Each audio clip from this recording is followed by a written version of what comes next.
Ano nga ba yung dahilan kung bakit sumasakit ang puson at balakang ng isang buntis? Sagutin natin itong question ni Mami. Normal po ba yung pananakit ng puson ng isang buntis?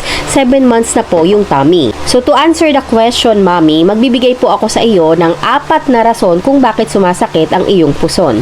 Una dyan is the round ligament pain. For sure naririnig nyo to sa iyong mga OB na isa ito sa mga rason kung bakit sumasakit ang puson. Nag-i-start itong manakit or maramdaman on the 2nd trimester. Dahil palaki na ng palaki si baby sa loob, mas lalong nababanat or nababatak na yung mga ligaments natin. Especially the round ligament.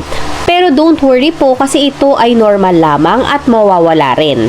Ang solusyon dito ay magpahinga ka, i-change mo ang iyong posisyon kung saan ka komportable at kung saan mawawala yung sakit at huwag kalimutang kumain ng mga nutritious food, lalo na yung mga pagkaing mataas ang vitamin B complex at iron. Kasi ang mga nutrients na to ay pinapalakas ang ligament ng ating katawan. Pangalawang dahilan ay constipation. Ang isang buntis kasi ay mataas ang level ng progesterone to sustain the pregnancy. Kaya lang, ang progesterone naman ay napapabagal nito ang panunaw ng isang buntis. Kaya naglilid ito sa constipation. Ang solusyon dyan is syempre drink more water and eat high fiber food. And syempre galaw-galaw na rin para na-exercise yung bituka mo.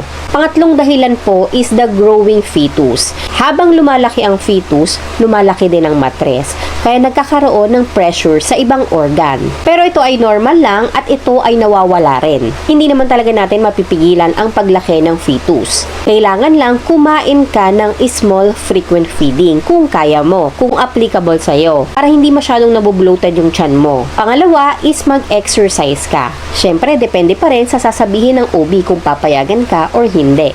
At pangatlo, kailangan huwag kang magpipigil ng ihi. Kapag naiihi ka, iihi mo lang para laging na-empty yung bladder at walang pressure sa ibang organ. And lastly, ang pinakasikat, for sure naririnig nyo na to, is the Braxton Hicks contraction. Ito ay isang uri ng contraction or paghilab ng matres or practice contraction. Pinaparamdam sa iyo ng iyong matres kung paano ang paghilab or ang sakit ng labor. Pero ito ay normal lang, hindi ito tuloy-tuloy at nawawala rin, lalo na kung ikaw ay nagpahinga. Ang solusyon naman dito is drink more water. So another informative video na naman para sa inyo. Sana marami kayong natutunan. Thank you for watching!